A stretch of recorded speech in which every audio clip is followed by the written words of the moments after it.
All right, let's go. We're back. First off, I definitely just want to thank Vindicate for the like our logo Logo. and whatnot. Now, appreciate you. Go get your Vindicate shirts. Yep. But we're here today. We're very special guest, Julia Cook. Thank you for joining us. Thank you for Total, having me. It's been a total. minute. We've been trying to get you, but you were away and then you were competing and everything. So, first of all, welcome back to the States. How does it feel Thank being you. back? It feels good. Being in Australia for 6 months, I would think I would get jet lagged since being in Australia was 16 and a half hours ahead of time. The travel was about 35 hours, so it felt like the longest Tuesday ever. But I know I wasn't jet lagged. I got here around 10, landed in San Diego around 10, and then I was able to go to sleep right away. So it was good. Awesome. Feels good being back. I'm sure. How long were you gone for? I went there in February. I got there before the rest of my unit, and then so 6 months. So February till August 20th, just in time to compete at NorCal. So like 2 weeks prior till then. So it's been a quick turnaround for sure. Oh wow! Did you even? For everybody who doesn't know, this badass lady that's on the screen with us right now, Marine Corps, CrossFit competitor, has a weirdo boyfriend that we all know and love. He's our favorite. I definitely met. Jonathan. And Jonathan Not a Ortega. bun like always. Yeah, my hair is down today. Thank how you. do you get out of that? Like wearing a bun, because that's something you have to do. Oh my God. So when I first joined, I joined the Marine Corps in January of 2014, and I did not know how to do my hair at all. But over time, like I stopped putting gel and hairspray in my hair, and I just use leave-in conditioner. So it's great. Now I do my hair in like 5 minutes, and then I don't. It used to take me 20 to 30 minutes, and now I have to wake up extra 30 minutes before work, and now I do it in 5 minutes. It's great. So, all right. So let's go all the way back then. Since you just said you joined the military in 2014. Yeah. So Right out of high school. no. So I actually did the whole like college thing. So I graduated. Yeah, I joined 3 years after high school. I did the whole college thing for about a year or so, and I was working at State Farm. Okay. I worked at a water park for about 5 years, and What was your actual? Well, before you get here, what was your actual plan coming out of high school? It was go to college. What were you gonna do after you went to college? honestly, I didn't have my plan was to be I really wanted to be a full-time personal trainer. So before CrossFit, I competed in bodybuilding. I did figure I competed in figure for about 3 years. I had a coach. I wanted to become a IFBB pro. I did three shows, and I absolutely loved the transformation of my physique, but hated the diet, like the 12-week strict. Oh yeah, I hate it. So then I just quit doing that, and then I got into running and all that. So my long-term goal is I wanted to be a full-time personal trainer, but like I wasn't making any money off of it. So I got my certification and all that, and it just was not. This Just is not it. crazy. Hold on, wait. So you were like, you wanted to be an IFBB pro. I You did. were you just a muscle and fitness junkie? Because so was I. I read every So women's muscle and fitness, men's muscle and like I read everything that I consumed all of that. Is that you too? yeah, it was. So my dad was very big into bodybuilding, and I kind of got it from him. My mom's side of the family is not the best shape. They're overweight. My mom had a gastric bypass surgery. Very prone to like diabetes, high blood sugar, like blood pressure, all that stuff. So I was very picky of like what I was putting in my body, and just my fear was to get overweight. So like that's kind of why I made it a reason. I wanted to compete in something and give me a reason to work out, and then just going to Planet Fitness and just doing whatever I did. So my mom's boyfriend at the time did bodybuilding, and then that's how I got into bodybuilding. So, and then I got a coach, and then all that. Yeah, it was good. Okay, so you don't make any money doing personal training. have you found CrossFit yet as well? Or no, not yet? Wait, did I find CrossFit then? Did you find CrossFit before you went into the military or? No, way after. Okay. So then don't go there yet. Don't go there yet. Yeah. Okay. So you're not making any money doing personal training. So now what shifts? Where are you going now that you realize you're not making any money? So then I was looking into joining the military. Originally tried joining the Air Force, but I was dumb. I didn't score high enough there's a test you have to take called ASVAB, and you have to score a certain AFQT of like 50 or something like that. And I just couldn't meet that requirement. So then I went to the Army, to be, Jonathan he was a combat medic, and that's what I wanted to do. And I don't know what happened with that, but for some reason I just went to the Marine Corps, and I was like, I just want to join. I need to make money. So you weren't like, let me join the Marine Corps because the Marine Corps is the most badass, like, that I don't know, that aura around the Marine Corps. It's just because my grandfather, Marine Corps, her dad, my father, Marine Corps, like, and it was just, I just needed to be the biggest, baddest person on the planet. But that wasn't how you. Yeah, it was. I'm the first in my family to join the Marine Corps. My uncles and aunts were all in the Navy, so I'm the first one, and which was pretty cool. And because I was so big into fitness, like being able to do pull-ups, because it's one of our requirements to join to pass our physical fitness test. There's very few women. Oh, you have to actually do pull-ups. You don't just have to hang from the bar for 30 seconds, because that it used to be like that. It used to be max like 60 seconds or something, and then they switched to pull-ups. Okay. All right, cool. Yep. So you had pull-ups. She's like, I can do fucking She's like, pull-ups, I'm a bodybuilder. So Let's go. I'm figure competitor. Let's do some pull-ups. Yep. Let's roll. Show them out. Yep. Yeah. So our physical fitness test consists of a 3-mile run, and under, I don't know, it's like really slow. You just have to run it under like 30 minutes. But I was running, and a perfect score is 21 minutes. So I was like around a 22-minute 3-mile. And then pull-ups, I just got to do 10 or 11. And then I just have to do 10 or 11. Yeah. That's perfect for my age group. So it's broken up by age group. So but it's strict though, right? You can't kip. Oh no, you can't kip at all. Yeah, but she wasn't strict. She wasn't just like, yo, I threw out yet, 10. so she wasn't even kipping yet. There was but that's why I say that's swag right there. She was just like, yeah, 10 or 11 strict pull-ups, no problem during my time. Yeah, that's girl. fine. I can't even do one, bro. I can't even do one. You can do a pull-ups, babe. Yeah. I cannot do a pull-up to save my life. But that's just fire that you're like, yeah, 10 or 11, that's perfect. No problem. Cool. I got this. Easy. And then you have women struggling to do like 3, so I don't know. I think it's just the bodybuilding. Yes. But I mean, I was not able to do 10 right off the bat. Like I had to work up like to it, and because in boot camp, you do physical fitness, like PT every morning for an hour and a half, whether it's a run or then you kind of build. Oh yeah. Lost a lot of weight. Yeah. Now to gain it back. So, okay. You decide the Marine Corps, you go to MEPS. What's MEPS? So go ahead. Oh man, MEPS. That's they make you do some Jonathan knows about it. They make you do a lot of weird stuff. Like Jonathan, help her out right now. Like the duck walk, you're like you're like stripped down to like your underwear and sports bra, and they like look at everything. If they find a wart, you're disqualified.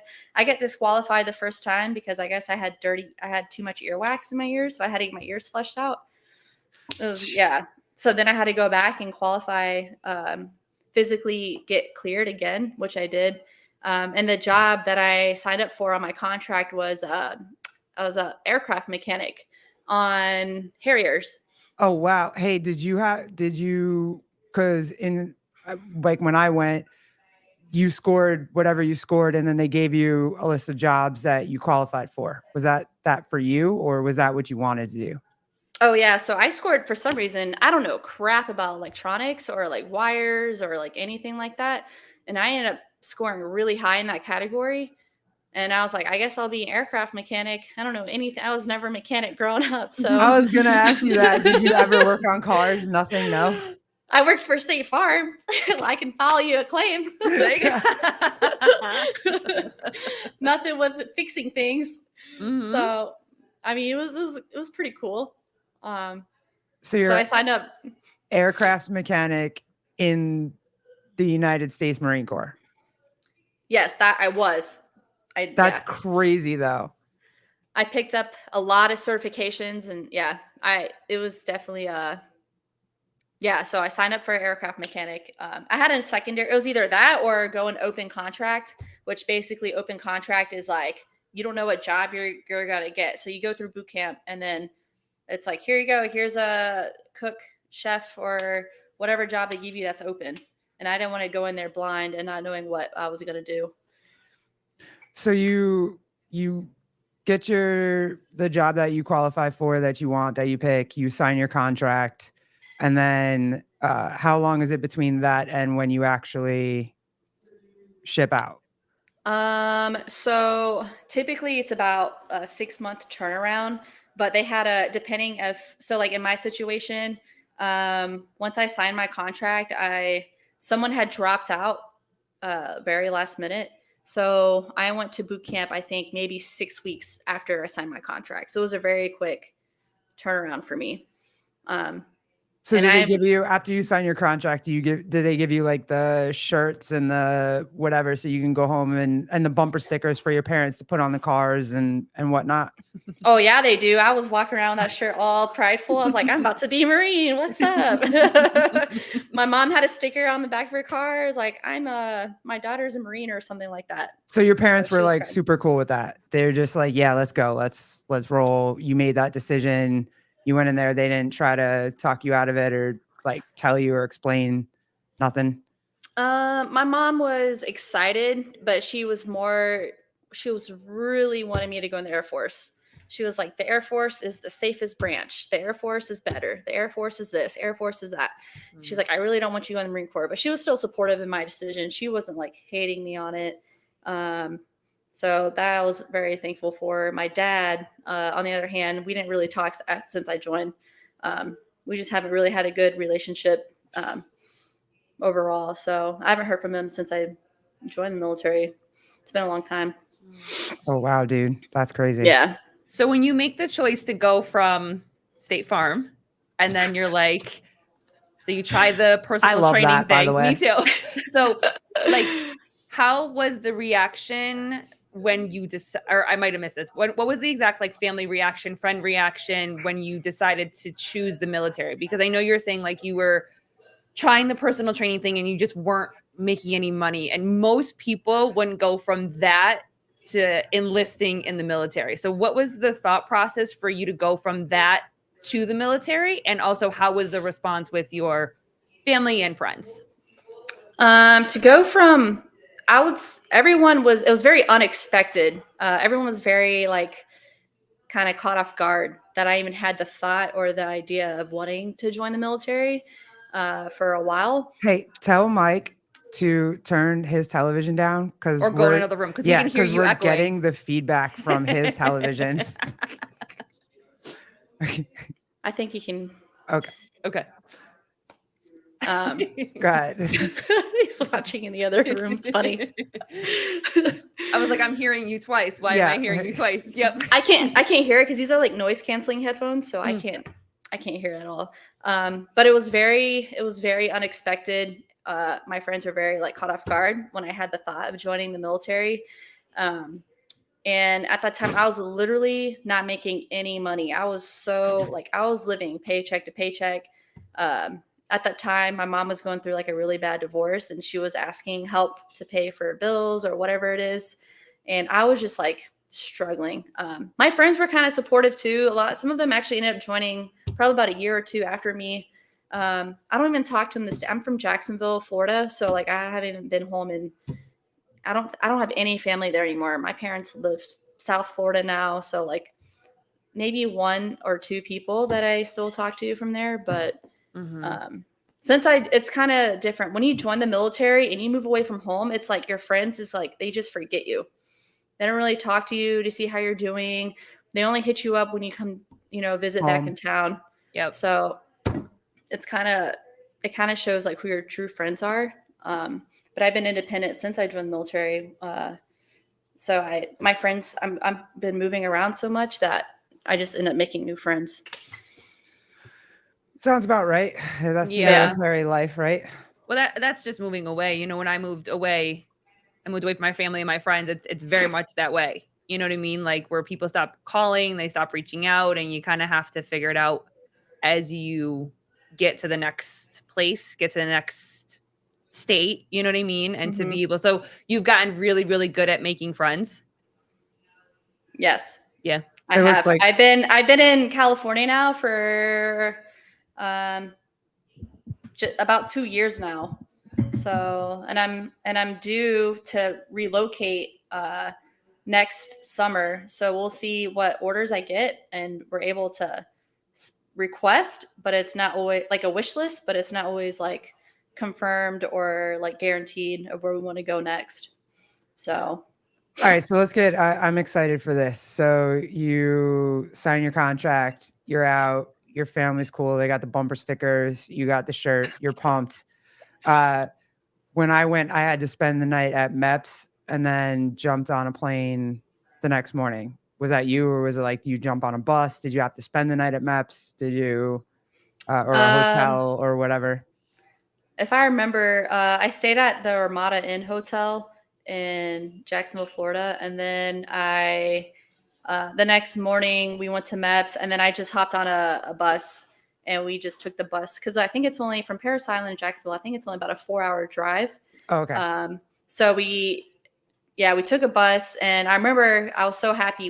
There was like a halfway point where they took us to Golden Corral, and it was like all you can eat. So like we all took advantage of it. We just all scarfed food down. We were all nervous. We didn't even have an appetite. Are you guys friends already?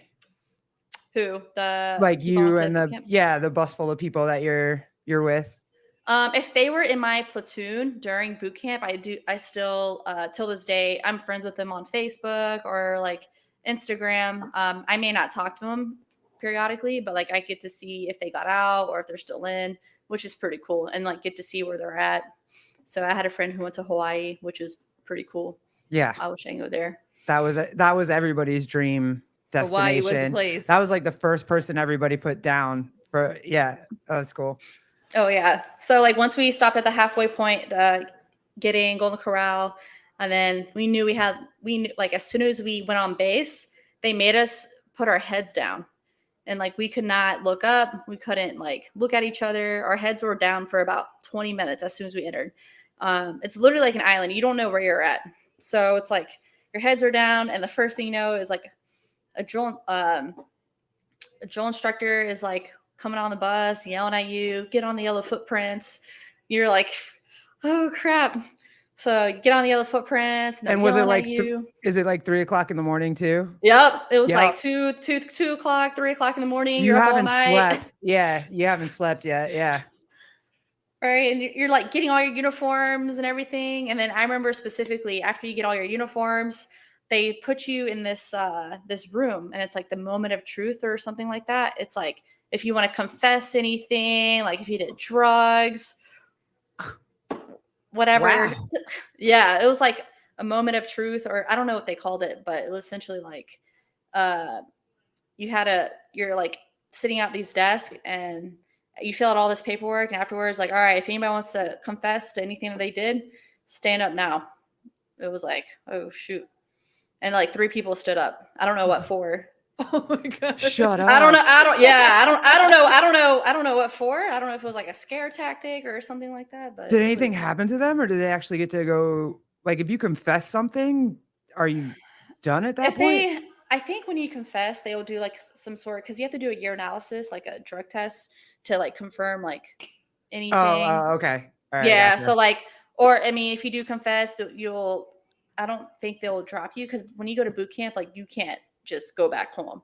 Like you're there. Like they either put you like in a holding platoon or something, and whatever they do with them, or they'll pick up with the next boot camp class. I don't know, company, and then proceed there. But I don't know what happened to them.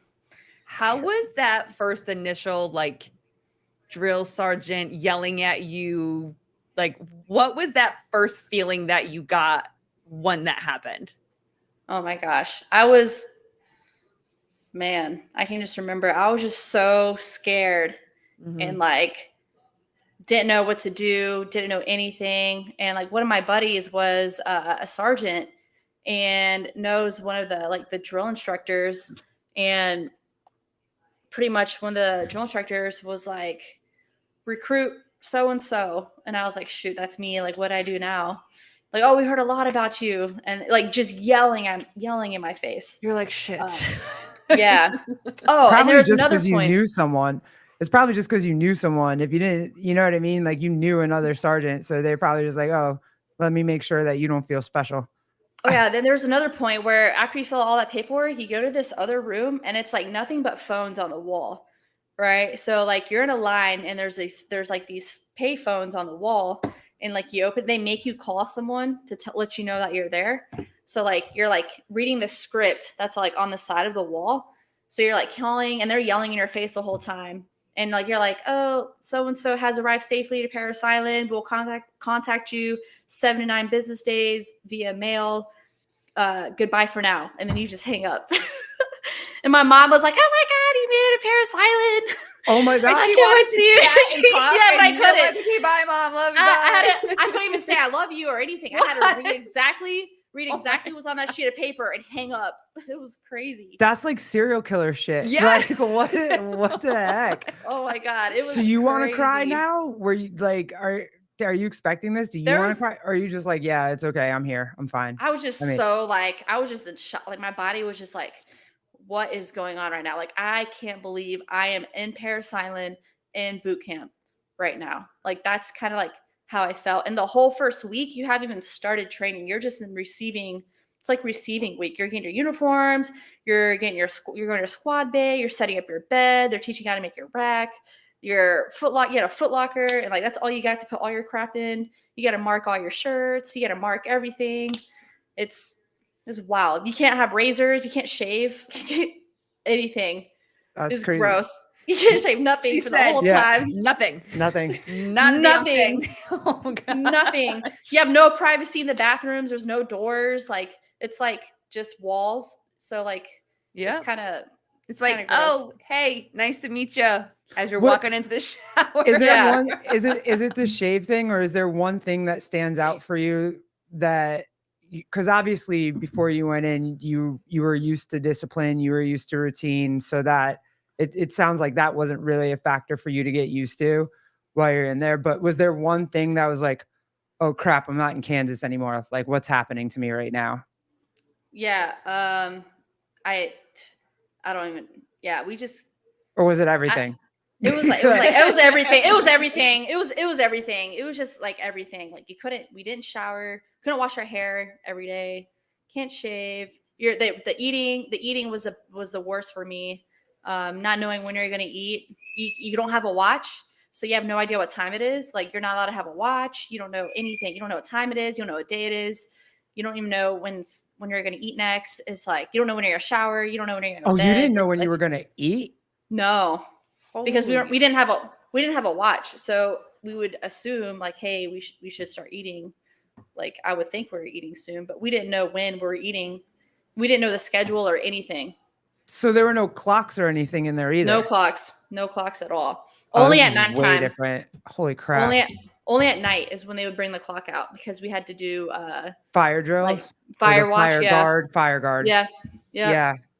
Every hour Oh. rotate. That was the only time we had a clock. Yeah, no, we had clocks. We didn't have watches, but we definitely had clocks. Yeah, That's we didn't crazy. it was tough. Well, now we know why Marine boot camp is the superior boot camp, because they just They knock take you away out. your That's clocks. Did you? Because we had phones. So like on Sundays, if you had your cell phone, they kept your cell phones. And then on Sundays, you went to church or whatever you did, or you cleaned or whatever.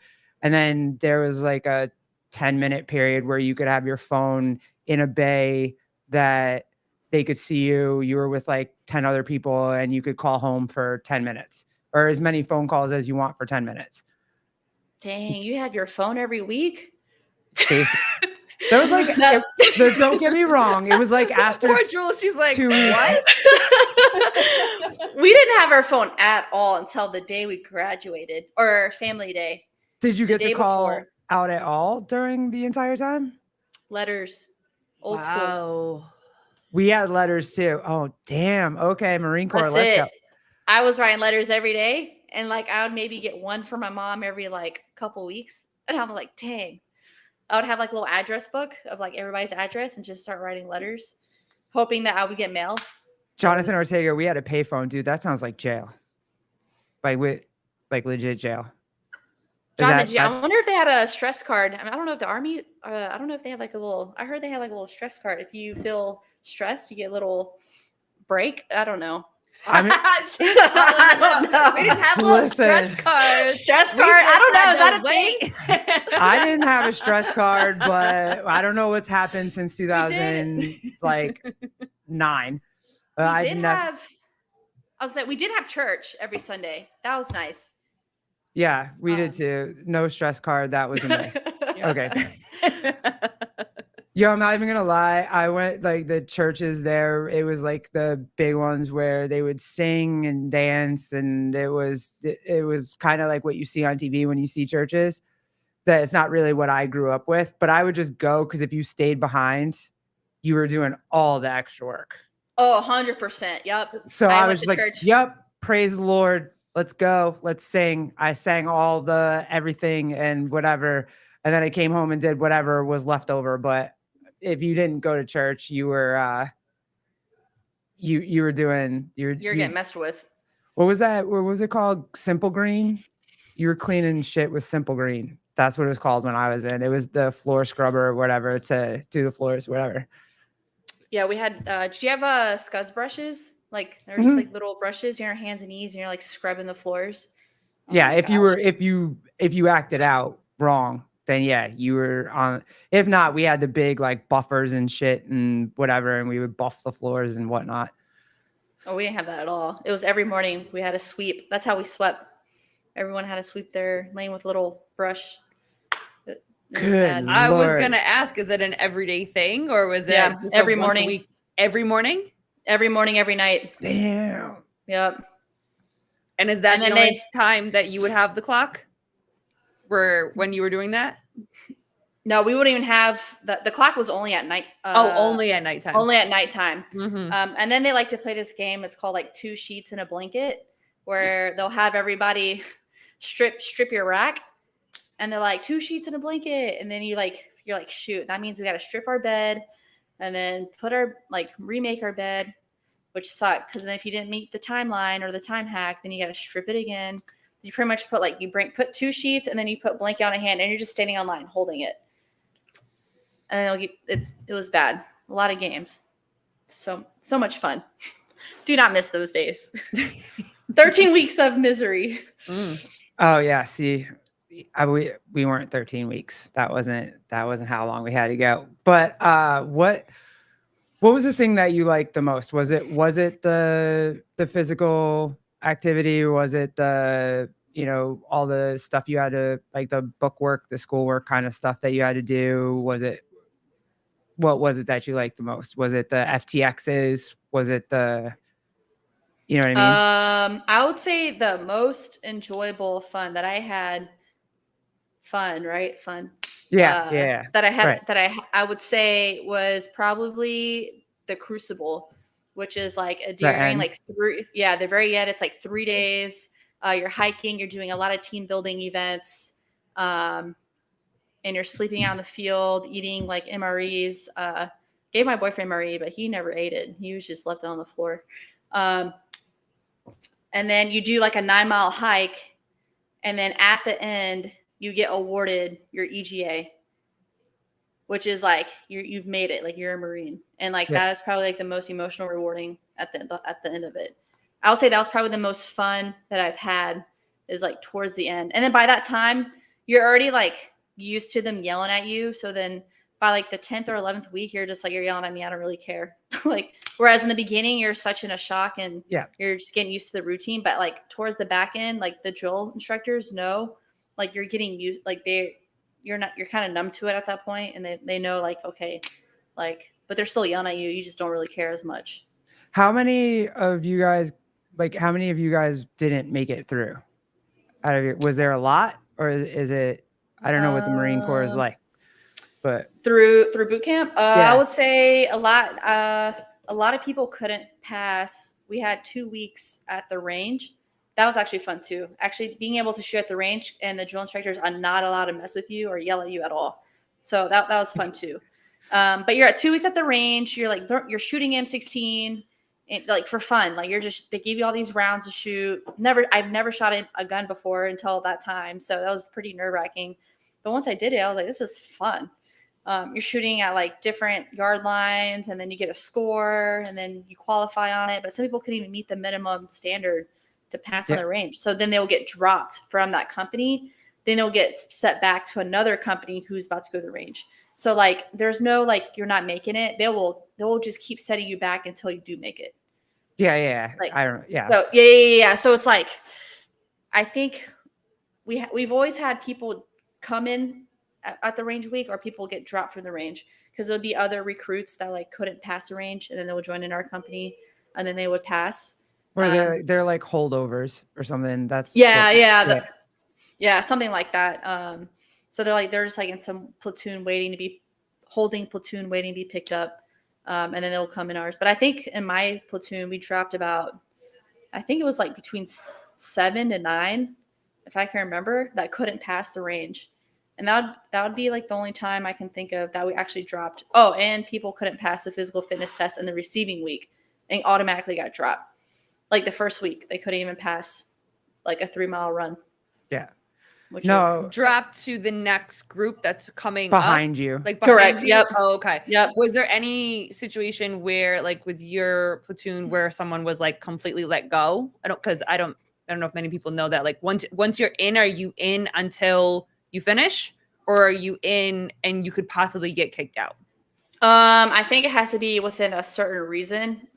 Some chick really wanted to drop on request, but that's like all behind closed doors. So I don't really know the process of trying to do that. Like, they would call their recruiter from back at home or whoever it was, and then talk to the drill instructor behind closed doors. And if they, no kidding, really want to get out, I'm sure they can probably like get out somehow. But typically, like once you go to boot camp, like they're not letting you go unless you're medically, something's wrong with you. If you can't pass, I don't know, if you have medically something wrong with you, then you'll get out. That was always my biggest fear. I didn't want to get sick, because you weren't allowed to take medicine in boot camp. At least we weren't. And so I never wanted to get sick and not be able to get through all the days in a row. Like, I just wanted to get through all the days in a row, not miss anything, not get held back. That was like my biggest fear at the time. I was like, nah.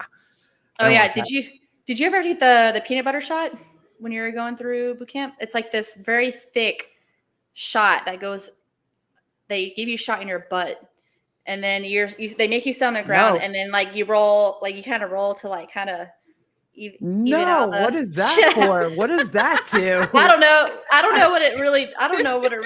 what the peanut butter, it's called the peanut butter shot, but it's pretty much like, you have so many people coming from all over the world or all over the states, and you don't know, like they're Kenneth knows what it is, the peanut butter shot. Yeah, I know. Yeah, was it to test for like allergies or something?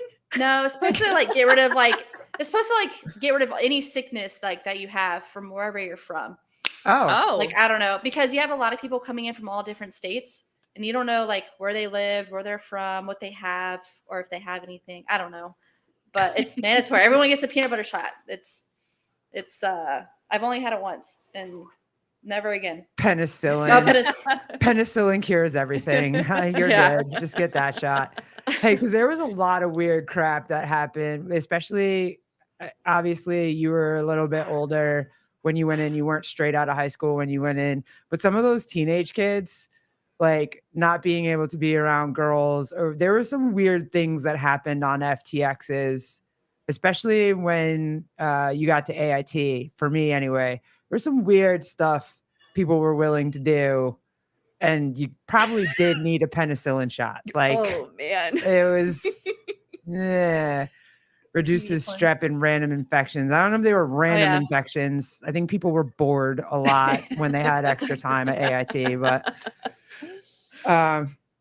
okay, so you get through that. The Crucible is the best. You're floating on Oh, cloud nine. Your parents come out for your graduation and just love on you the entire time, and you're just is that it? Oh, Can you- yeah.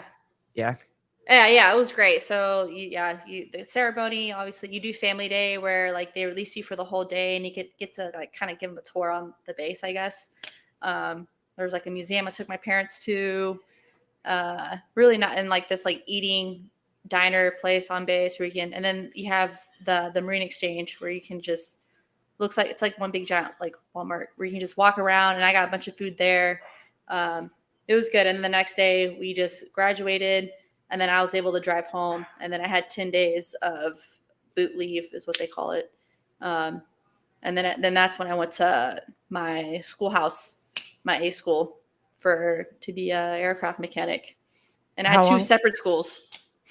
How long was the first one? So my A school, it was about 6 months, and that was in Pensacola. Great time, but very restricted. There was like a lot of things going on with those Marines before I got there. So we were restricted to base. And if we went out in town on the weekends, we had to wear our uniform, our Charlies, which is like a khaki shirt and our trousers. Yep. And so we can be identified if like an instructor were to see us out in town doing something wrong. Oh. And then eventually we got this card. It was a civilian like civvy card.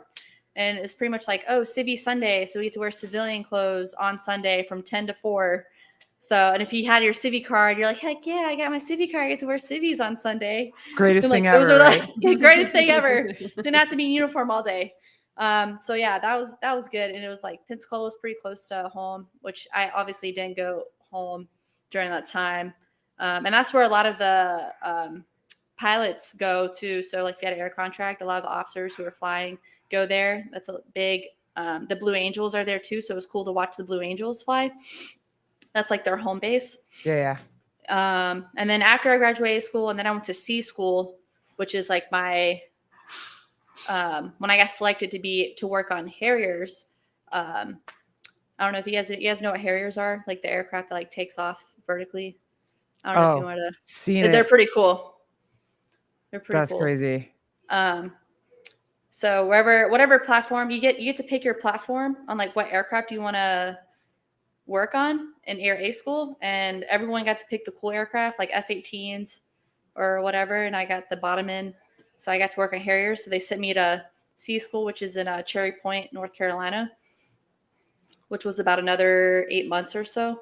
So overall, it was about a little over a year, just to train for my job.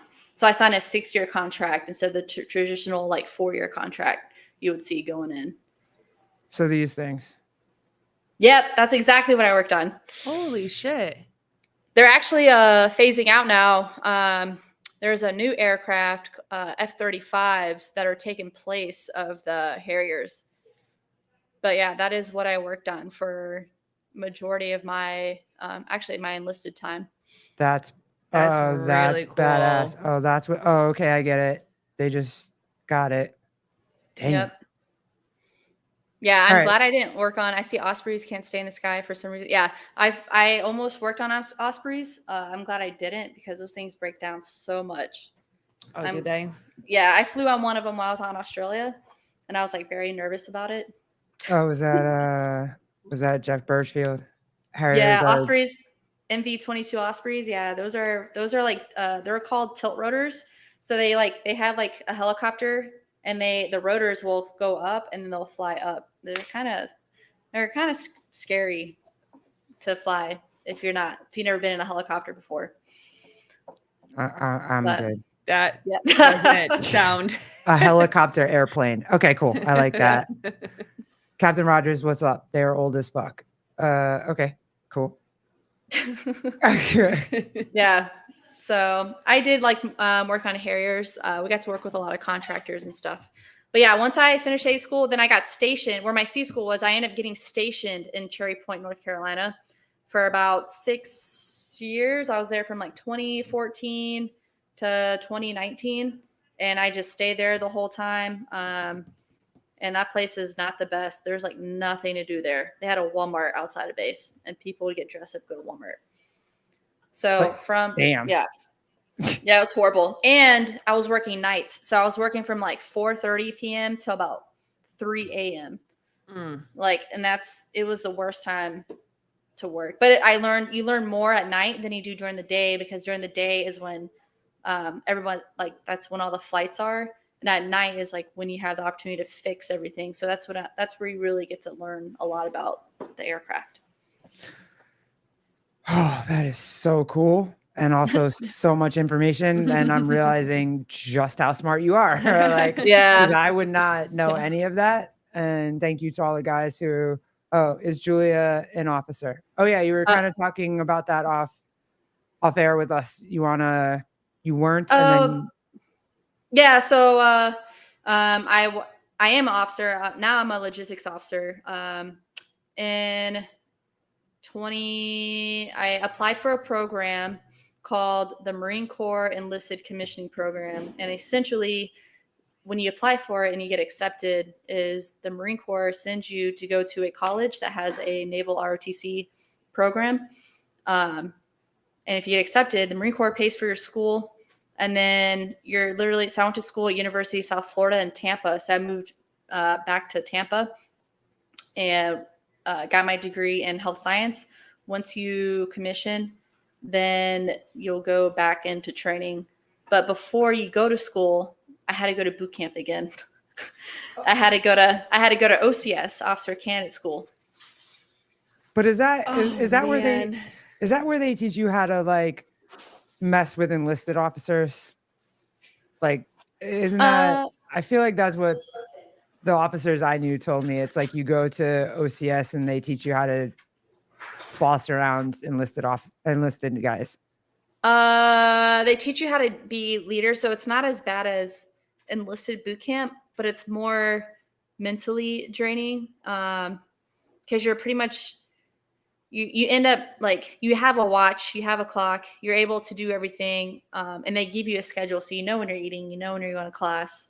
But it's more physically demanding and more exhausting because you're doing everything on your own time, which is not on the drill instructor's time. Or the drill, yeah. Gotcha. So it's way different than, but that's 10 weeks, and we're after the 4th week, we were actually able to have some liberty, where we could go off base for like, I don't know, 20 hours, have our phones and eat, and stay overnight at a hotel and study for our exams. And the exams were a lot harder than they were in boot camp. So that was fun. And I still talk to them today too. But yeah, I went in 2019 to OCS, and then I went to school. And then once I went to school and got my degree in 2021 in the spring, then I commissioned as a second lieutenant. Oh yeah, Jonathan Ortega. Yeah, she's a shiny person. But we met in Cherry Point. We actually met in the gym on base when he was in the Army. And he actually kind of helped me get into CrossFit. So I started, let me backtrack. When I was stationed, did he have to salute you? I just want to know that. Like, if you guys we were both, I was enlisted still. I was at oh, shiny. okay. I just wanted to know if you guys were in uniform, does he have to salute you? He was actually a higher rank than me. I think I was a sergeant. He was a Jonathan. I don't know what an E7 is in the Army. Is that like a first sergeant? I don't know. I don't know the Army rank structure. E6, staff sergeant. Yeah. I think it's E6. I don't know the E7. She was, well, yeah. I don't know what an E7 is. I was E7. She was E5. Is that a first sergeant? Like E7 in the Marine Corps is a gunnery sergeant. Sergeant first class. Okay, sergeant first class. There you go. Okay, thank you. So yeah, we met actually in the gym on base, and that was pretty cool because we didn't even meet through CrossFit. I didn't start CrossFit until 2018, so not as long. And I had just started CrossFit, and then he was like, "Oh yeah, I do CrossFit," And then we started like training together and started doing the same programming. But he wasn't stationed in Cherry Point. You're stationed, I don't know, was it Fort Benning? I don't remember where you're stationed Hey, at. do you meet Ortega before you meet Mike? I did meet Ortega first. Sorry, Mike. That's just funny for me. So you were in the military when you met. Fort Bragg. Oh, okay. Yeah. Right. I've known Jonathan for years. Like probably, yeah. I feel like, how long have I known you now? For like since 2017. I don't even know. Like for a while. I met Mike last year during probably like a week after NorCal. That was when we started communicating, talking. Okay. Do you meet him and then Ortega since like 2016? Yeah, I've known him for a long time. So do you meet Mike and then you immediately get deployed, or? Well, I didn't know I was deploying. Yeah, so I met him in November, and then I found out in like December around Christmas time. They're like, "Hey, we're gonna send you to go to Australia in like February for 6 months," and I was like, "Sick, great!" And I didn't really have a choice; like I had to go. She slid into my DMs. You slid in my DMs. I know. Tell the truth. I was like, yeah, really. Tell the truth, Mike. No Tell the way truth. she's sliding in yours. You're definitely sliding in hers. Pause. No, not pause. That's definitely not gay. She is like, so how do you guys, because I've always heard this and I have a lot of friends who are still in the military. Yeah. Mike, sorry, you're definitely sliding into her DMs. There's no way that she's sliding. Oh yeah, Mike, the Marine Corps ball is actually coming up around the corner. I'm excited for it. So, but you guys are see, Baywatch. No way you slide in his DMs. No way, I don't believe it. There's no way. Absolutely none. Zero chance. So you guys are basically brand new, and then you go on deployment. Long distance is really freaking hard. How do you does that help you learn communication? I mean, if you have an argument long distance and you don't have enough time to work that argument out and you hang up, you're going to bed mad because you might not get a phone call. I mean, you being deployed might not get a phone call for whenever. So that's got to be a good lesson in communication, no? Yeah, so I'm a very communicative person. Like if something's on my mind, I'm going to say it. But I think when I was in Australia, every day he said, no matter what, I'll FaceTime you, whether that be 20 seconds or whether that be 30 minutes. And I don't even think we argued at all. Yeah, we didn't argue at all during Australia. I don't think we fought over once. Yeah. So we didn't argue at all in Australia. It just really sucked when he would go to bed at like 8 or 9, like Western time, when it's like noon in Darwin. So like I had all day of like not being able to talk to him, you know? So I would take my lunch break and try to talk to him when I could. And then there were some days where like I couldn't really talk to him because I was so busy, or he had to like stay up later to talk to me. But we made it work. It was really good. And then he was able to come visit me out in Sydney in July for a week or so. So that was good to be able to see him. It was his birthday gift. That's crazy trust too. Like for a couple that's so new, that's crazy amount of trust. Because I saw a lot of, again, weirdo crap with people being overseas and being so close together with just the same group of people for so long. Yep. And I see it a lot. Actually something happened while I was out in Australia too. Like you see a lot of crazy shit. Like people are not as loyal as you think they are. And then they go home to their spouse and they're like, "Oh, I missed you. It's been a long 6 months." Even when I went to, like I traveled a lot. Like I've been to Boise, Idaho, Gulfport, Mississippi, El Centro, Cali, like for about 6 weeks at a time. And a lot of people would create dating apps or whatever to like to talk to people while their spouse is back at home missing them. So like, and they say like the divorce rate is so high in the military, Yeah. just mind blowing. And I just stay out of it. I'm just like, you guys do you. I think it's messed up that you guys do that. But one of the things that you hear a lot, and baby, you've said this before, obviously we met when you were already out, is you hear that Not out like out as a lesbian, but out of the military. Just to clarify, out of the military, is that when you're deployed with people, they understand what you're going through, what you're dealing with, and your spouses at home don't understand. It's almost like they're missing 98% of your life because you're not home. Did you ever feel that sense of like not just physical distance, but distance from Mike because he wasn't there with you, where you kind of leaned on someone else just because they were there with you?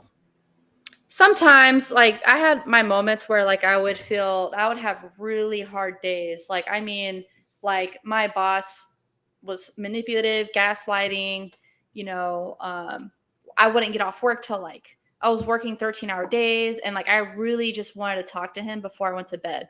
So then I would just leave messages, like voice messages, like just talk, like just so upset. Like, I'm so upset. I had a bad day. I wasn't able to train.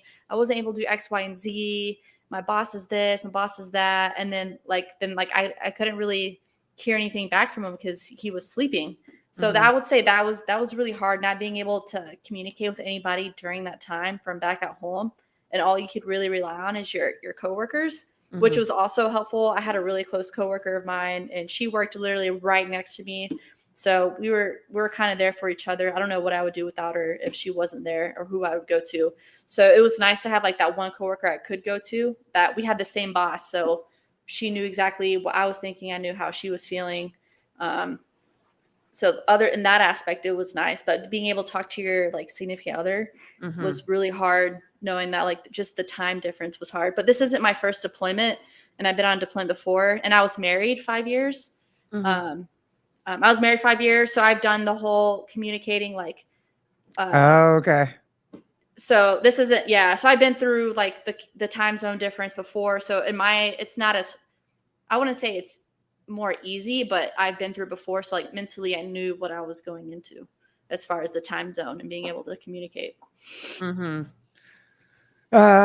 Mike, to be fair, I handled her deployment far easier than she did. I had the gym to distract me, and I live so close to my parents and friends. Julia, unfortunately, couldn't even depend on the gym.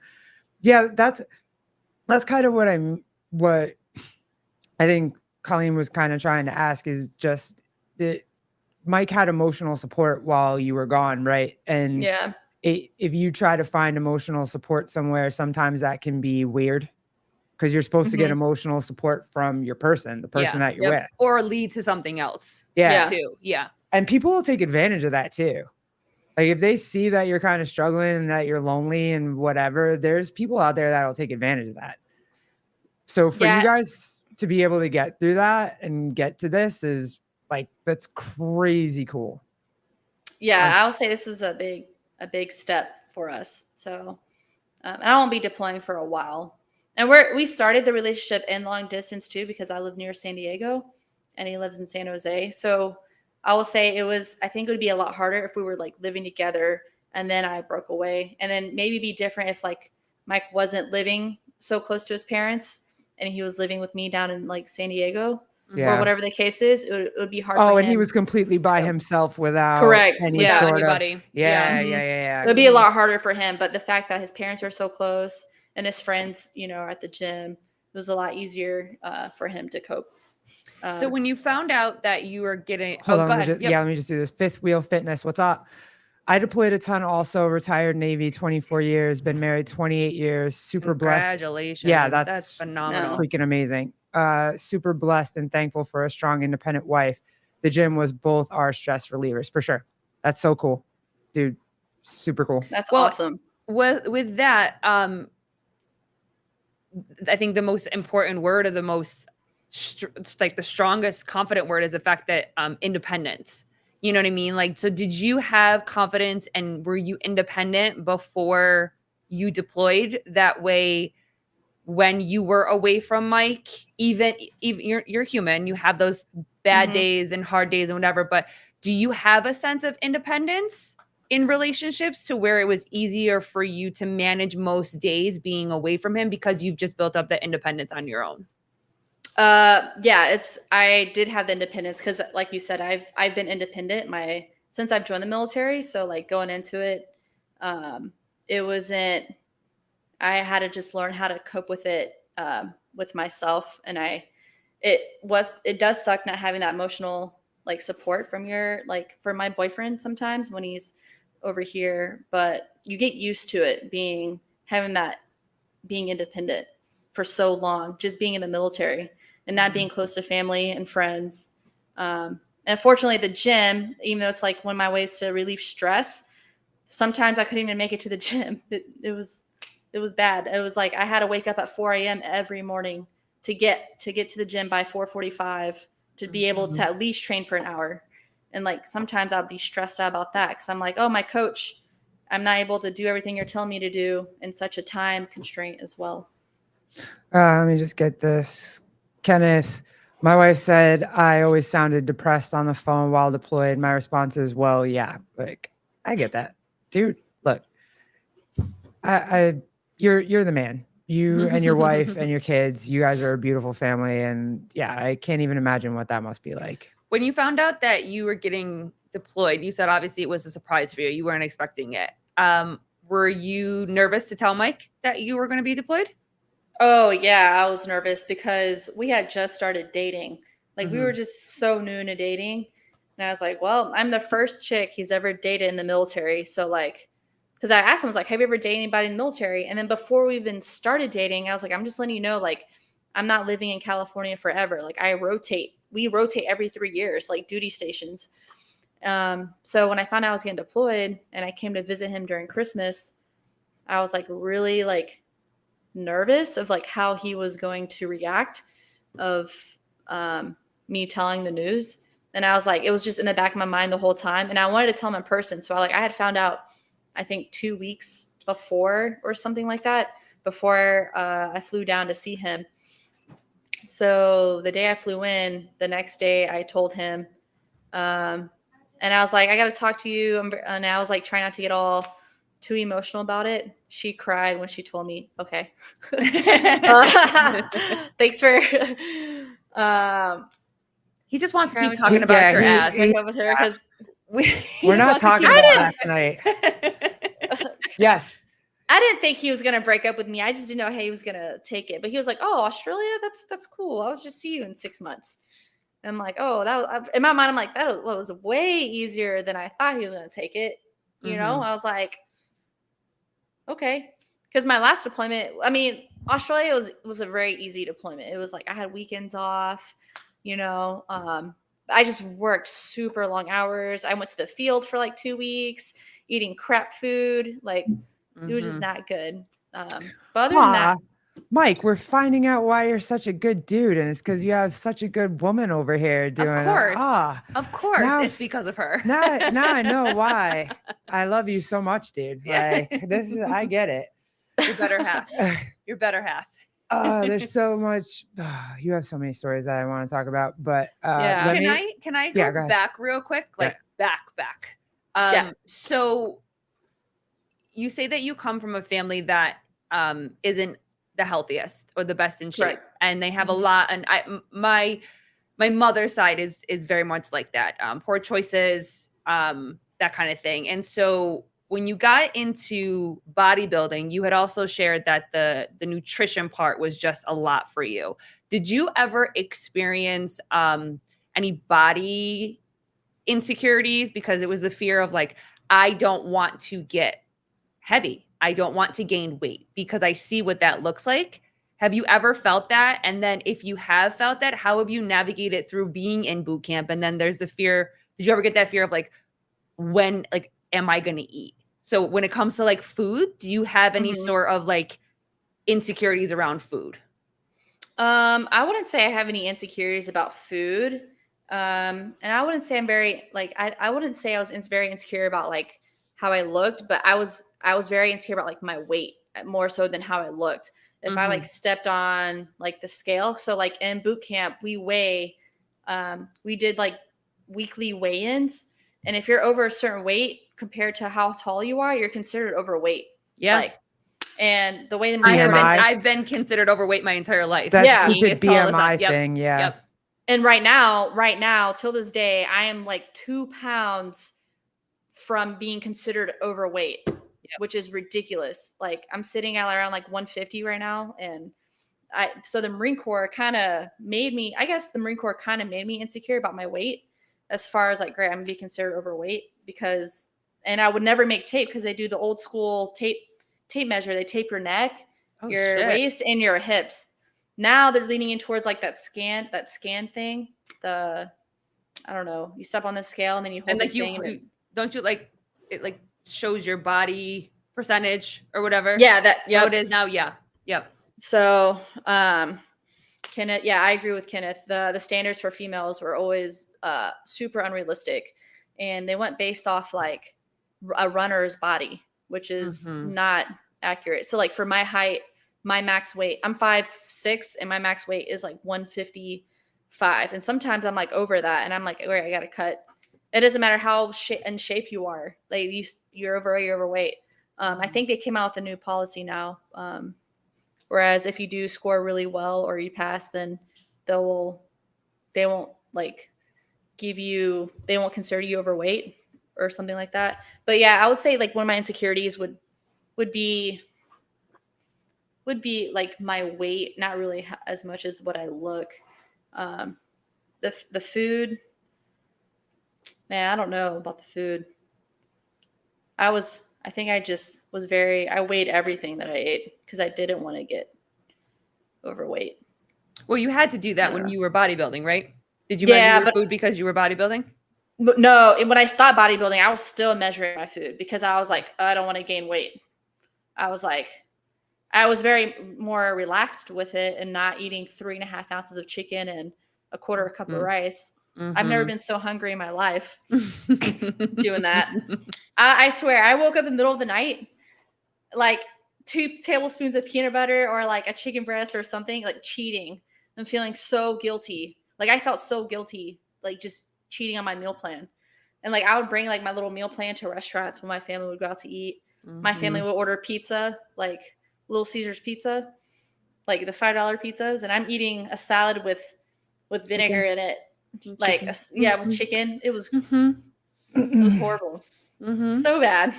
Hold on. Kid on the left has a crush for real. A crush on who? My wife, the redhead on the right? Because I do. Kid on the left has a crush for real. I have a real crush on her for real. For real. I have Jonathan a lot of made high weight. Yeah. Peanut butter is deceptive weight gainer. So good though. I Yeah, really care. I love. Hey, how was the $5 hunt ready? Yes. Yeah. Yes. That's what we got all the time. And All I'm a the twin. time. I'm a twin. Oh, I'm a you twin were- brother. You're I a got twin? Mm-hmm. I have a twin brother. Shit. And I also have a little brother who's also in the Marine Corps. So that's a big family. Yeah. Did he He's follow getting in your promoted. footsteps? He did. He did That's follow awesome. my footsteps. He's actually getting promoted to staff sergeant October 1st. So I'm going to go drive down to 29 Palms and go pin him. So I'm pretty excited about that. That's awesome. That's so Yeah, great that you guys that's get to share awesome. that experience. That's cool. My little brother. So Well, real quick before we let you go, tell us about the competition. How did it feel? Were you excited about it? Were you stressed about it? You're glad it's over? Like, how did you feel? NorCal? Yeah. NorCal? But, was it just you or were you on a team? I was on a team with You were on my a team, partner okay. Cass. Yeah. So I don't know if you guys know, I'm with Golden Line. My coach, Matt Bryant, who coaches CrossFit Games athlete Abigail Dommett. Oh, okay. And he coached Jamie Hagia as well. So our team name was Golden Girls because, Golden Line. It was fun. I went into it. You actually watched the Golden Girls? Those are my No. those are my Yeah, people. those Those are my people. That's I why we love named them. it Golden Girls. Yeah. Those are my people. Um, I love them. Yep, so that's Hey. Abigail Dominant. She won the West Coast semifinals. Mm-hmm. Good guy. I love he also does podcasts too on the Yeah, I saw they Yeah. have some There they are, right there. where Nope. Well, over from her swimming, go over This? to the yep. Oh yeah, There that's you us right there. So that's That's my awesome. partner. The that's my Golden partner, Girls, love it. Cass. Yeah. So coming back from Australia and I'm not being able to train as much as I normally do, I did not feel prepared at all going into it. But I was really excited. I was really excited to compete, being able to compete. It was just a really quick turnaround coming back from Australia and then having 2 weeks and then flying right back out to Sacramento Yeah. to compete again. We didn't place as good as well as I wanted to, but I had a blast. I met Savon. Savon's awesome. Hey, is he shorter than you? Yeah, he's shorter than me. Does he come up to your shoulder? I gotta know. It's probably like here, 5. Oh, here. really? All right, Yeah. we'll give him some credit there. Yeah, he's awesome. And I wore one of his shirts during one of the events, and it was pretty cool. That's awesome. Yeah. I would say the event that I was most nervous for was the swim event, and my boyfriend unfortunately couldn't watch me. He went back home to rest, to get ready for his event later on. Mm-hmm.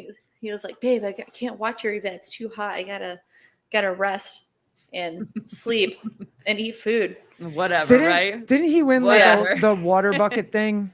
Oh, the bucket hole, the bucket hole chip. Yeah. Actually, we won it for my division too. Oh, there you go. Wait, Yeah. Did you beat Taylor? I was gonna say, didn't Taylor say that Mike cheated? Is that Wait, real? Or is that what was his? I think I didn't beat Colton, but I think I beat Taylor's time. Yeah, I felt like that was like the big thing that day on the podcast was you and Pool Boy beat Taylor on the bucket hold. But was yeah, it and not? Was it not where like he held it differently than they were supposed to, or whatever? Yeah, so some people are holding it like further up, and then some people are holding it literally eye level. So like I beat like Trista Smith and like some of the elite women that were doing. They couldn't even hold it for a minute, and I was like, sick. You're like, I'm just chilling. Second chip, I got this. Here. Yep. And then my boyfriend's like, don't let your partner beat you. And then he was like, don't let Julia beat you. And that's kind of like how we made it a little competitive as far as holding the bucket. But yeah, unfortunately, it didn't help us out on the leaderboard. I thought it was going to help us out, and it didn't. But the swim event, I was more nervous about the swim event. Julia's and I will say, I'm gonna go with CrossFit. You mean she's a smoke show? Yes, you're right. You're correct. Okay, go ahead. is she natty or not? I'm all natural. I don't take anything. My poor boy, she natty. It was cool to watch you guys. We got to see a little bit here and there, like through the clips and everything that people were putting out. So it was fun to see you guys doing it. It was definitely a fun event. The swim event, I was like the 5th one out of the water, and I'm not like super duper comfortable swimming in open water. And then I see Jonathan like halfway in the water because he took photos of me. Mm-hmm. He just like waist deep in the water, just taking photos of me running out. And I was like, what is he? He's like, I gotta do it. It was just so funny. Yeah, you had your own camera crew there. Keeping it real. It was funny. What's up, dude? I believe Mike, but what is he gonna say? LOL, she's on trend. I know you can't really say that your girlfriend's on trend. Jan Clark. She's like, I'm not. I Later, work out guys. a lot and I eat a lot. That's what she. Later, guys. Julia is a cool chick. Good work, Pool Boy. Yeah. Bye, Jan. Congrats, bye, Jan. Yeah. Congrats, Pool Boy. Good job. Way to go. But we plan on doing qualifiers, co-ed, fittest of the coast, which start next month. So we're looking forward to that. And then Wadapalooza, I'll be doing the qualifiers for that as well. So hey, when do you on a start? team? On a team or individual? For Wadapalooza, Wadapalooza? or I'm gonna try to qualify for Indy, and then if I don't, then I'll try to qualify for team. Nice. So Hey, when do you start doing comps? Like, when are you like, hey, this is it. I'm jumping in. I bit I have the fever. I want to do competitions. Because these are some big ones. Yeah, I had the fever last year because I had knee surgery last year. I had a meniscus tear, and then like Shit.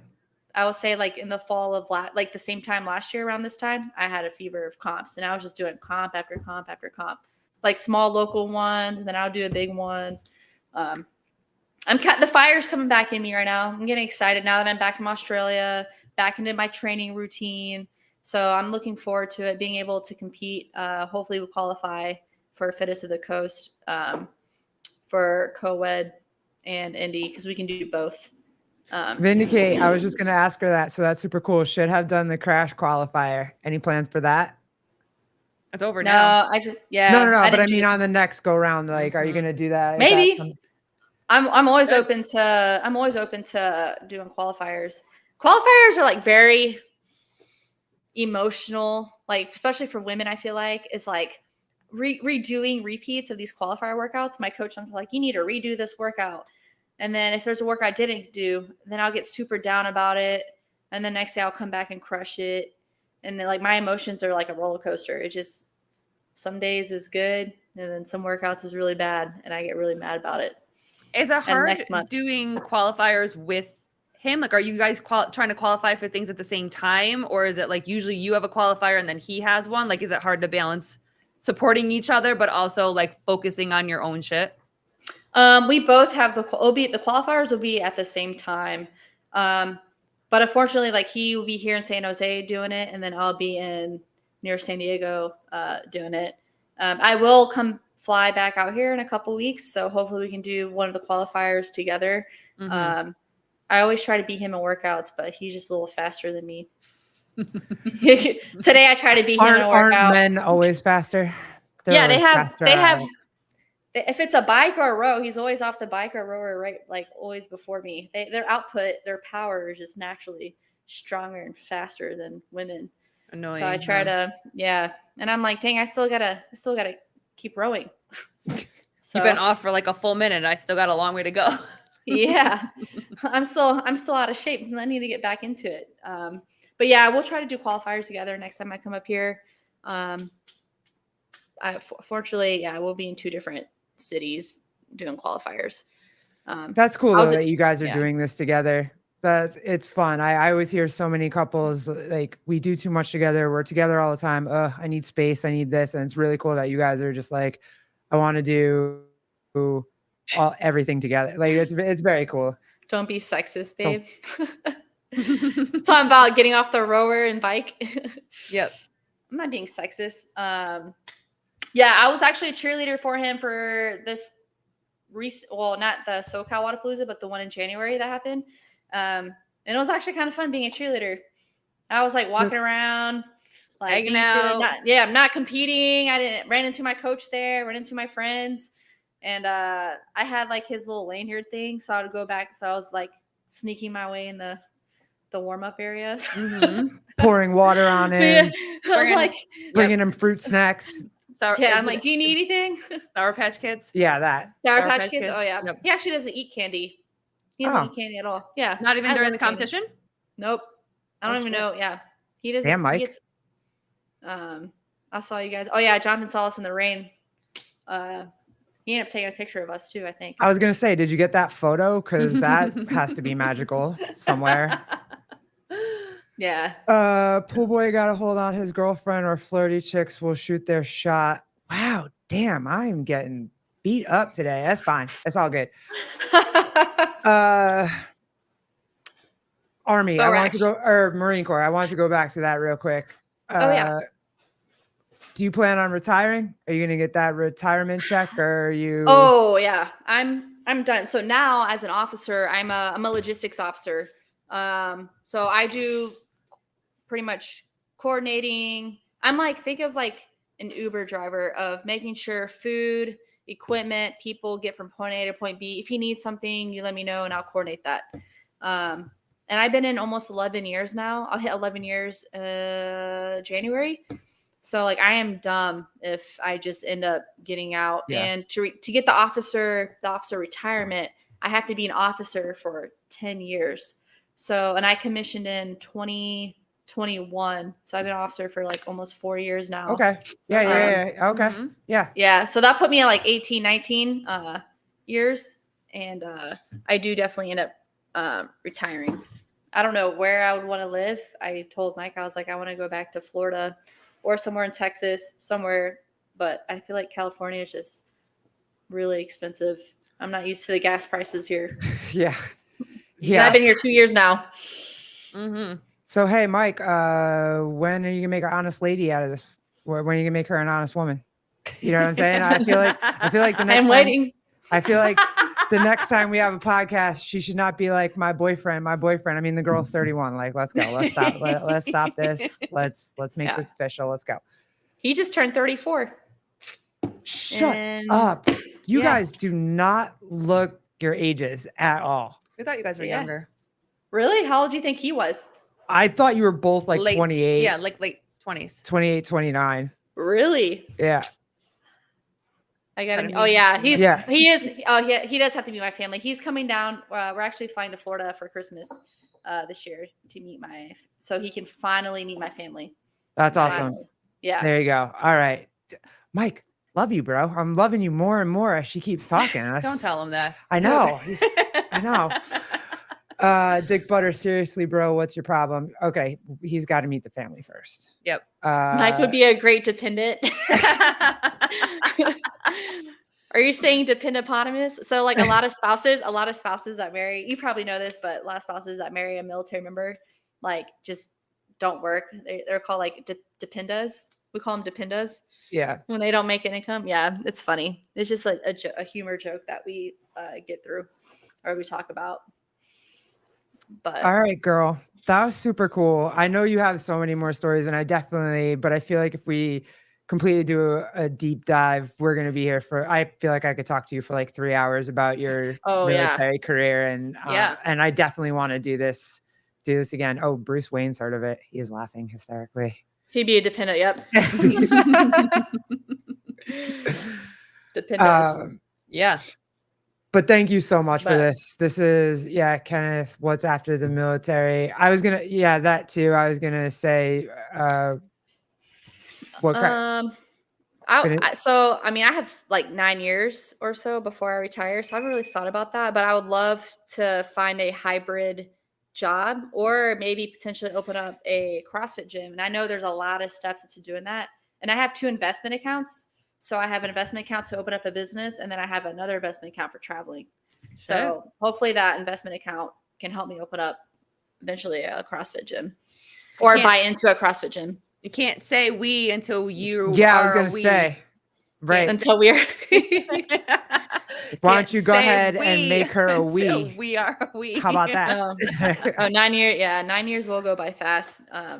But right now, I know we're about to get out, but right now I applied for a master's program, which will have me move to Monterey, and I find out the results next month, which is exciting. So I'll just be going to school for 2 years. I'll get my master's degree, and then Marine Corps paying for it.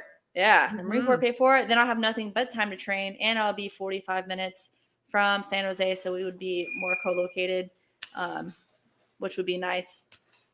So I'm looking forward to that. And then after that, I would have to do a 3-year payback tour. So like you have to serve X amount of years since the Marine Corps is paying for your master's program, which is fine because I'm going to end up retiring anyways. So I'm waiting on the results for that. And if I don't get accepted for that, then I don't know. Then that's kind of up in the air, like where I'm getting my next duty station next, which is next summer. Okay. So it's a lot of like unknowns right now. So yeah, that's so cool. Yeah. Well, keep us posted. Let us know. What does that mean? Oh yeah, for sure. Kenneth, the Yes, last NPS. So Naval Postgraduate School. So that's the military school program that I applied for. Okay. So awesome. and they offer like certain degrees for us. So like if the program that I applied for is logistics management. So if I get my degree in logistics management, my payback tour has to be something in that field. Okay. Working for a logistics unit or something like that. It's called a utilization tour. So like I'll be non-deployable for those 3 years. Oh shit. So okay. Yeah, which is great. Yeah. So I won't be deploying for like a while. Yeah. Yeah. Which is great. Keep your feet on the ground for a little bit. Oh yeah. Maybe maybe another deployment right before I retire would be nice since I have nine years left to get one more under my belt. But for now it's nice to like not have to worry about going anywhere for a while. So That's Yeah. cool. Hey, coach, what's up? Brainiacs are selected for NPGS. It's an intense Yeah, we pulled up the planes that she works on. We've already established that She's a brainiac. this girl knows what the hell she's doing. So, but I mean, they have some crazy degrees. They have like aeronautical degrees, some sort of engineering degree. It's competitive. You have to have like a really high like GPA to get applied or to apply for. My GPA is like not the best because like when I tried the whole college thing after high school, I didn't get the best grades. I was like C's and D's get degrees. So not wrong. right. But now Yeah. yeah. So like that kind of hurt my GPA. So my GPA is around like a 3.4. But I got my bachelor's in science. So they look at bachelor's in arts and bachelor's in science different too when they look at getting selected. Yeah, you hear the for word school. science and you're like, oh, smart person. Mm-hmm. Yeah, like Yeah, I mean, I'm not like I wouldn't say I'm like super book smart. I have to like really study. I'm not gifted like some people are that can just write a paper in an hour. I actually have to like at take the least you can time and- retain it though. Yeah. Some of us just can't retain it. It's all good. That's fire. sometimes, yeah. I hope I get selected. I'm like really nervous about it right now. So the results get out soon. Well, good luck. So- Yeah, And girl, let us you'll get know. I it. appreciate that. I Yeah. hope so. And we're I've gonna been have thinking to about it. we're gonna have to do this again because there were a Yes. couple of stories like we only got to ChatGPT. Wow. Oh, Fifth Wheel, thanks for hanging out with us, dude. That's super cool of you. Appreciate it. But yeah, I definitely wanna hear some more stories and do some more reminiscing. That was really fun. Thank you for that. I appreciate that and having all the boys in here. That was cool. No, thank you for having me on here. I definitely had a great time being able to talk to you guys. Yeah, we'll other do than it the quick 5-minute talk when I was in Australia and getting ready to go to work. I know you were like totally still in uniform and I was like, "Hey guys, I'm getting ready to go to work." And my Yeah, boyfriend was we like, were "Hop on real quick." talking. Yep. Oh yeah, Fifth Wheel. Good luck and thank you for your service. Yes, lady. Absolutely. Thank you Thank you so for your much. support. Yeah. Oh yeah. Shelby Neal on Thursday, not tomorrow. Thursday. Shelby Neal on Thursday. Yep. It was really fun, guys. Thank you all for hanging out. Julia, hang out. We'll hang out after for Okay. a quick minute Yeah. or whatever. But Yeah. yeah, we'll see you guys again on Thursday. And again, Vindicate, thank you again for the logo, bro. Yeah. You're the best. Appreciate you. And We'll see we'll you see next y'all time. later. Thank you guys. Bye, guys. Thank you.